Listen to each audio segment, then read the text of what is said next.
Assalamualaikum warahmatullahi wabarakatuh. Bismillah, tawakkaltu ala Allah, la hawla wa la quwata illa billah. Asyhadu an la ilaha illallah wa asyhadu anna Muhammadar Rasulullah. Allahumma salli ala sayyidina Muhammadin wa ala alihi wa sahabatihi ajma'in, amma ba'd. Hari ini kita lanjutkan pada halaman 67 poin yang ke 123. Bismillahirrahmanirrahim. Awsafi allati tahmiluha al-ibarah. Sifat-sifatku, ya, apakah asmanya, sifatnya, dan semua yang kita pelajari dalam ilmu tauhid, sifat wajib, sifat mustahil, sifat jaiz bagi Allah seperti wujud, qidam, baqa, mukhalafat lahwadis, wahdaniyah, qudrat, iradat, sampai sami'an, basiran, mutakalliman dan sebagainya. Tuhan bisa bicara, Tuhan melihat, Tuhan mendengar, dan seterusnya. Itu sifat-sifat yang kau gambarkan dengan ibarat bahasa tadi, yang kau jelaskan dengan menggunakan bahasa tadi.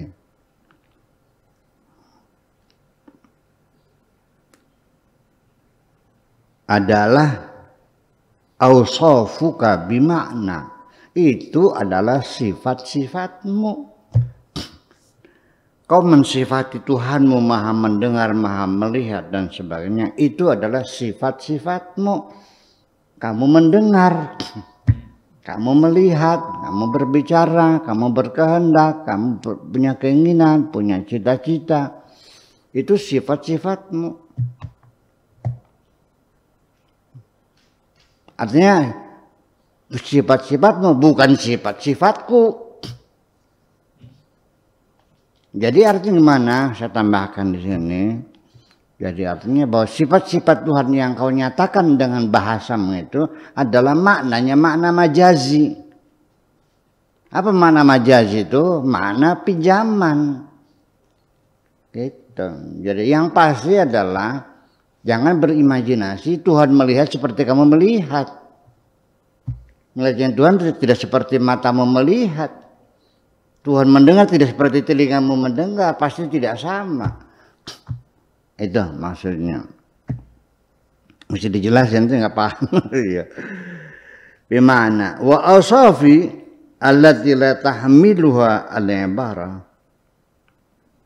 Tetapi ketika sifat-sifatku yang tidak dikemas dengan bahasa, dengan kata-kata, yang tidak diuraikan, tidak dijelaskan dengan kata-kata, sifat-sifatku yang tidak bisa diterangkan dengan bahasa dan kalimat, sifat-sifatku yang tidak diuraikan dengan suara, allati la tahmiluha al-ibarah, la hiya min awsafika, itu bukan sifat-sifatmu.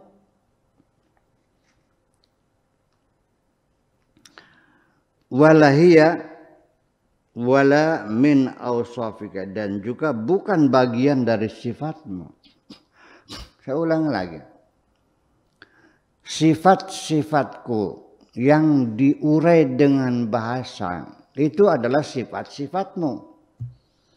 Sifat-sifatku yang tidak diurai dengan bahasa itu bukan sifatmu dan bukan bagian dari sifatmu. Mendetail dulu ya, nanti kita jelaskan, nanti kita buka forum dialognya. Idza kallamtuka, ketika aku berbicara kepadamu, bi'ibaratin, dengan menggunakan ibarat bahasa. Ketika aku berbicara kepadamu dengan menggunakan ibarat bahasa, ada suaranya, bisik-bisik, ya kan, wahai tasfirul afkar, di telingamu umpamanya. Atau seperti mushaf yang kita baca sudah pakai ibarat bahasa. Mushaf itu kan sudah pakai bahasa Arab. Kalau firman Tuhan kan tidak bersuara, tidak berhuruf kan. Kalau mushaf kan ada hurufnya, tulisannya. Seperti itu. Ketika aku tuh bicara kepadamu dengan menggunakan bahasa,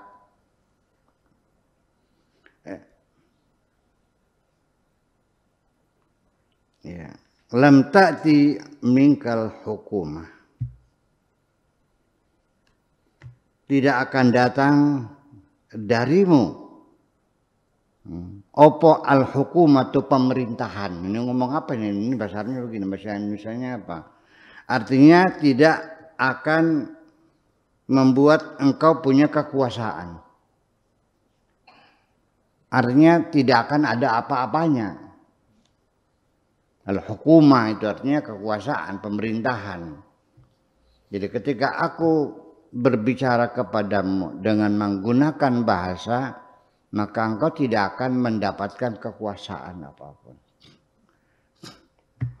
Tanda kutip atau tanda kurung, la tuhibu maqalidal fi'al, tidak akan menimbulkan atau tidak akan menghasilkan kekuasaan untuk action, untuk berbuat apapun. Ya, tidak akan menghadiahi kamu, tidak akan dapat membuat kamu bisa berbuat apapun. Li'anna al-ibarah tarudduka ilaika, karena ibarat bahasa itu akan kembali kepada dirimu sendiri. Bima abarta, dengan apa yang kau jelaskan, ibaratkan, wa ma'abarta, dan tentang apapun yang kau terangkan, kembali kepada dirimu sendiri. Amma idza kallamtuka bila ibarah, akan tetapi ketika aku berbicara kepadamu dengan tidak menggunakan ibarat-ibarat bahasa, bila sautin wala harfin, tanpa suara dan tanpa huruf. Khatabakal hajaru wal madaru, watu kayu bisa ngomong kabeh karo siraknya. Segala macam makhluk Tuhan, benda mati, benda hidup, benda yang berjalan, yang tumbuh, kayu, batu, air, semuanya dapat berbicara bersamamu. Itu. Wa qulta li syai', dan engkau akan mampu mengatakan kepada apapun, kun fayakun, terjadilah. Itu yang jadi persoalan. Jadi ya, selama ini kita tersandung dengan ungkapan-ungkapan bahasa itu. Dan selalu firman Tuhan pun yang sudah diterjemahkan atau dikemas atau yang sudah ditulis dalam mushaf dengan menggunakan bahasa Arab, itu selalu multitafsir, selalu berbeda pendapat dan bertengkar dan saling bunuh-membunuh. Artinya sama-sama tidak tahunya apa yang dimaksudkan Tuhan. Ya artinya bahwa akhirnya pengertian langsung dari Allah yang masuk ke dalam hati kita itu yang pasti benarnya. Kalau yang masih pakai ibarat kita nggak tahu. Karena mesti tafsir, karena bahasa kan relatif, sangat relatif sekali. Iya. Aula mastumun nisa, biar kita contohin satu yang gampang aja, itu bolak-balik contohin itu lagi nggak apa-apa kan, untuk memahami saja. Menyentuh istri, kulit nempel gitu, wudunya batal nggak? Kata Syafi'i, kata Maliki tidak batal. Dua-duanya dalilnya sama. Aula mastumun nisa. Mengapa tidak batal kata Imam Maliki? Karena aula mastumun nisa menanya saling bersentuhan, sentuh menyentuh. Ini pegang, ini ngelemet, ini rogo, yang ini ngerogo juga. Suaminya mencium, istrinya mencium, itu membatalkan wudu. Kalau Imam Syafi'i aulama semunisa asal nyenggol bila hailin tanpa aling-aling batal. Yang benar mana?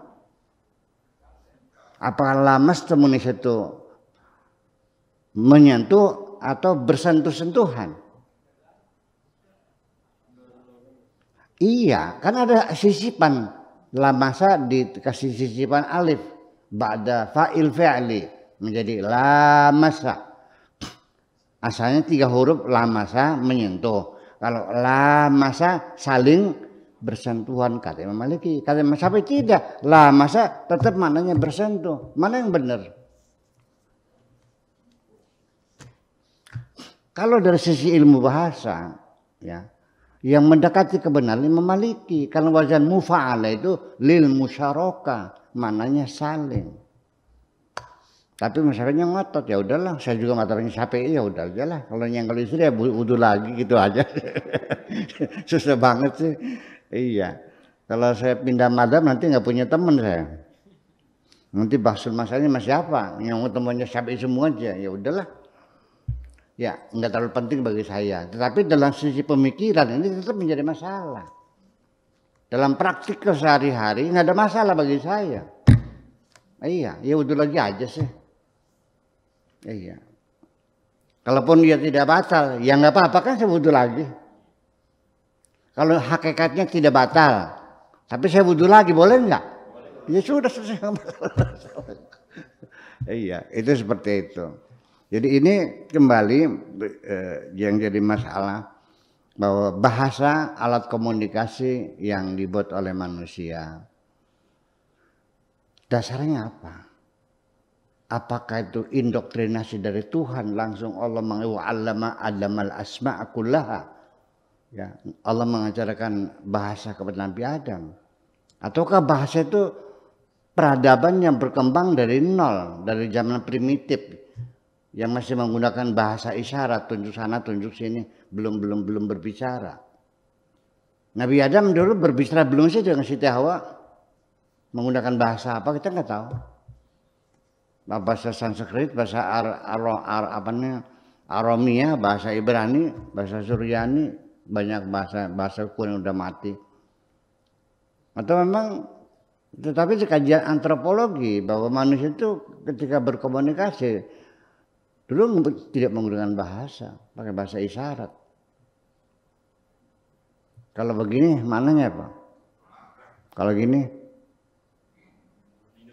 Ini. Kalau begini? Bobo. Seperti itu. Seperti di TV warta berita yang membaca ada di sampingnya. Begitu. Bahasa isyarat. Iya. Tetapi kelemahannya bahasa isyarat itu apa? Tidak bisa dipakai di malam hari. Sebabnya apa? Nggak kelihatan. Nah, dari situlah manusia akhirnya mulai berpikir bagaimana menggunakan komunikasi berdasarkan suara. Nah, tahap awal dari komunikasi berdasarkan suara itu berdasarkan dengan cara menggunakan imitasi, bahasa imitasi. Jadi untuk menyebutkan satu benda itu dari suaranya dibunyikan. Tapi di dalam bahasa Jawa sudah sedikit ini artefak-artefak itu, bukti-bukti sejarah itu bisa kita telusuri di bahasa Sunda.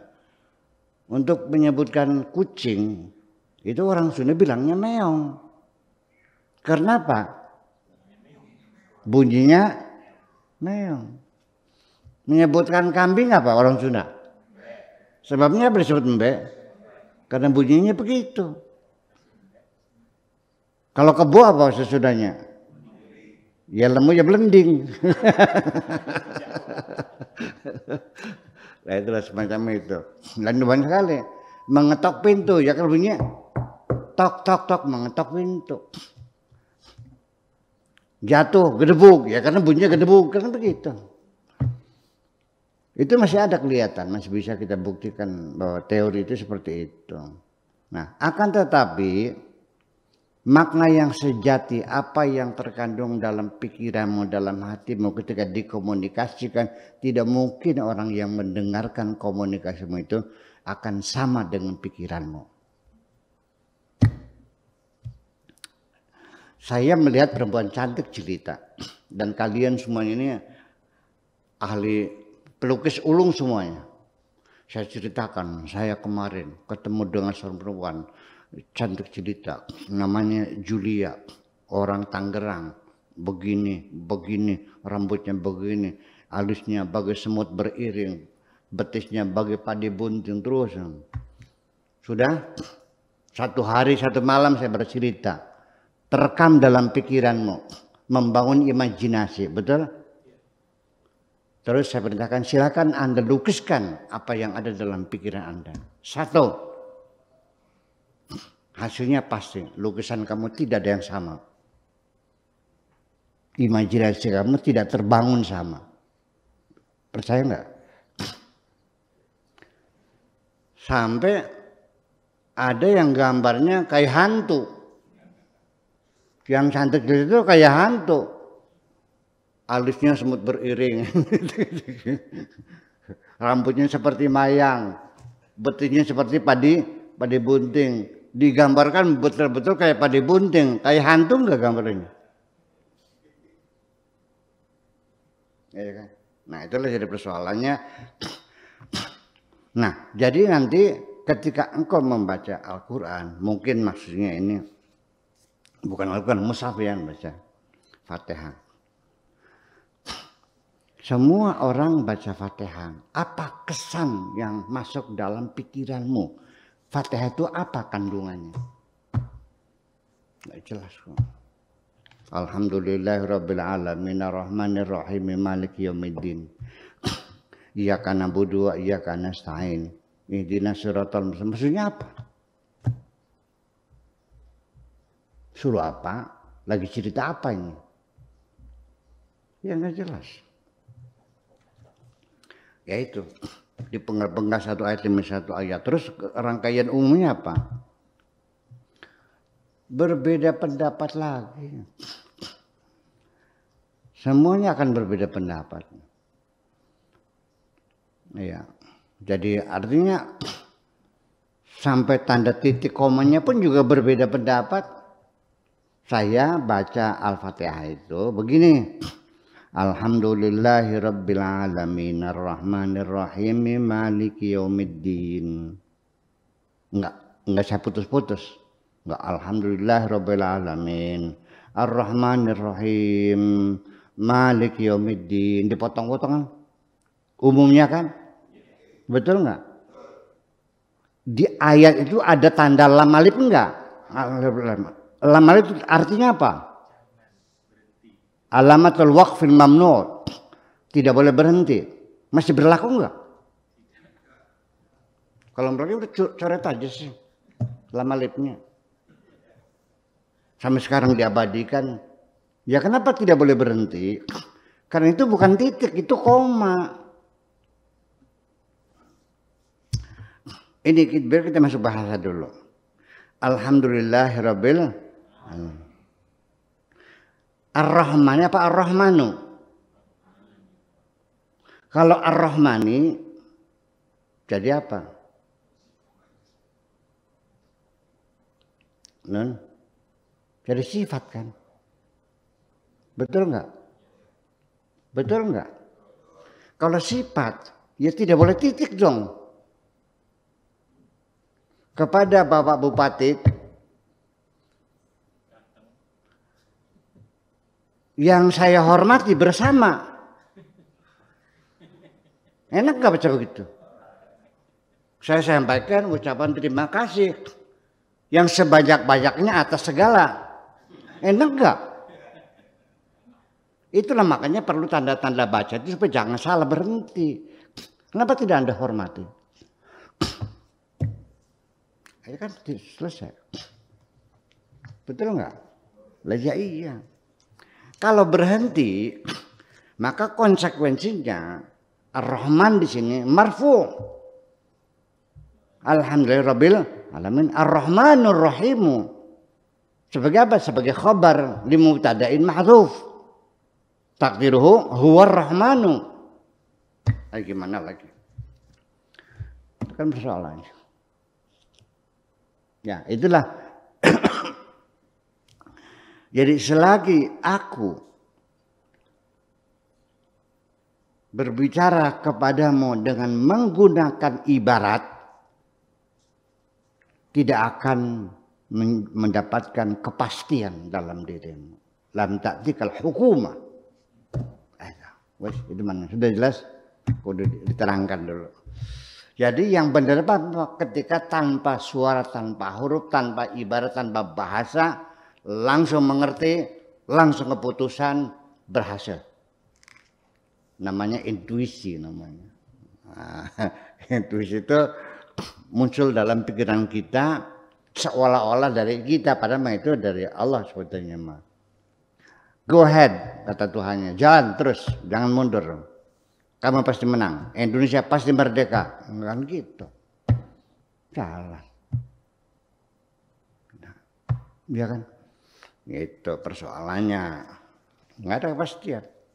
Jadi selagi masih menggunakan bahasa tidak ada kepastian karena relativitas bahasa sangat tinggi sekali.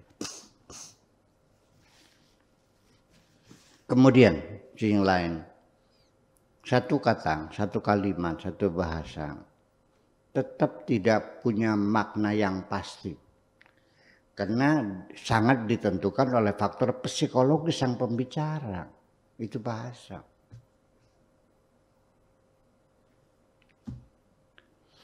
Kita nyapa perempuan di jalan. Sendirian aja, Neng. Dengan langgamnya, dengan intonasi yang berbeda. Sendirian aja.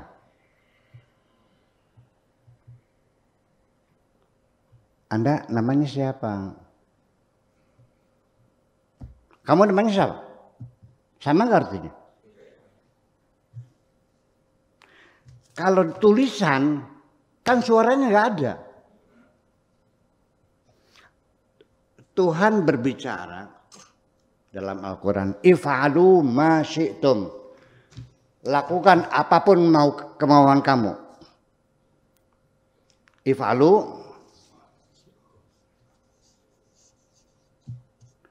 ma syi'tum.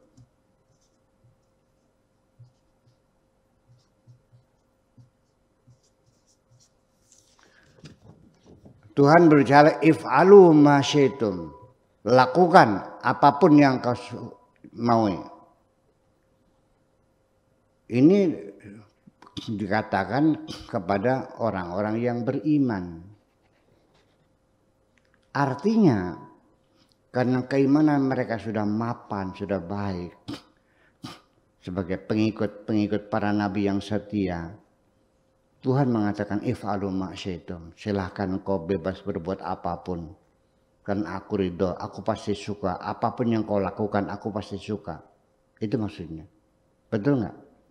Tapi ayat ini if'alu ma syi'tum, ketika berbicara, Tuhan berbicara dengan orang-orang yang tidak percaya kepada Nabi Muhammad.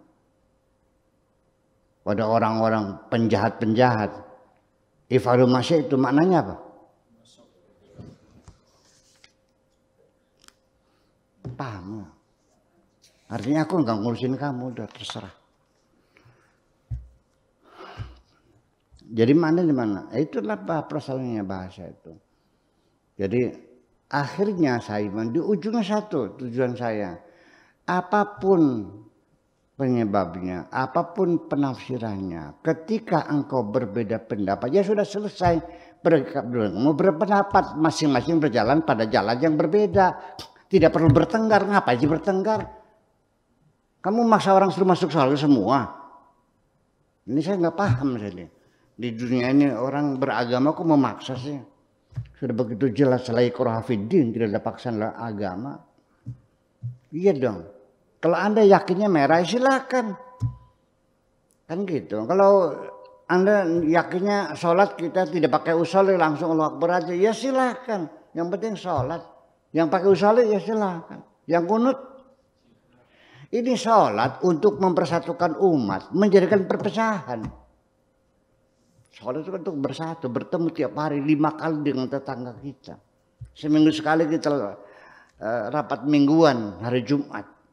Dikasih penerangan, penjelasan. Iya, penyampaian program pembangunan 1 minggu ke depan. Dan laporan pembangunan minggu yang lalu. Makanya 2 kali khutbahnya. Untuk apa? Untuk bersatu. Ya kenapa gara-gara sholat jadi bertengkar? Malah masjidnya dibeda-bedakan kok. Ada stempelnya masjidnya. Masjid merah, masjid hijau, masjid biru, masjid kuning gitu. Iya kan? Nah ini persoalannya. Jadi marilah kita ya harus melihat bahwa pluralitas adalah satu keniscayaan yang tidak bisa dihindari. Udah gitu aja. Tetapi kamu ketahui bahwa nanti pada akhirnya adalah mana yang benar pemikiranmu, ide-idemu semuanya itu ya. Yang penting gini, jangan terburu-buru Anda meyakini ini bisikan Tuhan. Ya, seringkali kita ditipu oleh setan. Ikut berbisik juga kok setan. Dan juga ngajaknya kadang-kadang yang bagus-bagus kok, bikin masjid, bikin pesantren. Iya, tapi ya nanti ujungnya hakikatnya ketahuan, cari duit juga kok. Iya, ya bisikannya ngajak berdakwah menyebarkan Islam, ujung-ujungnya bisnis juga sebagai orator, sebagai provokator. Dibisikannya jadi dai, berceramah, tapi lama-lama diselewengkan oleh setan jadi provokator. Ada nggak? Awalnya dia berkorban mewakafkan tanahnya untuk masyarakatnya, dibikin pesantren. Lama-lama tanah wakaf orang dijualin, nyari duit. Ada enggak? Jadi kita ini saya bukan lagi menuduh kepada siapapun. Kita waspada bahwa kita ini rapuh, kita ini lemah, kita ini mudah tergoda. Jangan mengklaim paling benar sendiri, jangan mengklaim suci. Iya. Wala tuzakku anfusakum. Jangan kau sucikan dirimu sendiri, wahai manusia. Jangan kau sucikan. Engkau adalah pendosa-pendosa semua kok. Kamu adalah pendosa-pendosa semua. Al-insan mahalal khata'i wan nisyan. Itu, oke?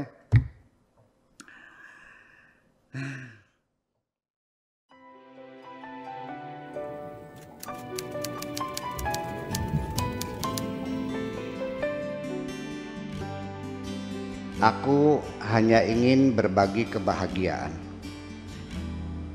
dan tidak menggurui siapapun. Terlalu sulit bagiku untuk menyalahkan siapapun. Akan tetapi apabila ada orang yang ingin mengisi raporku, tentu aku sangat gembira sekali. Dan kujamin aku tidak akan sakit hati sedikit.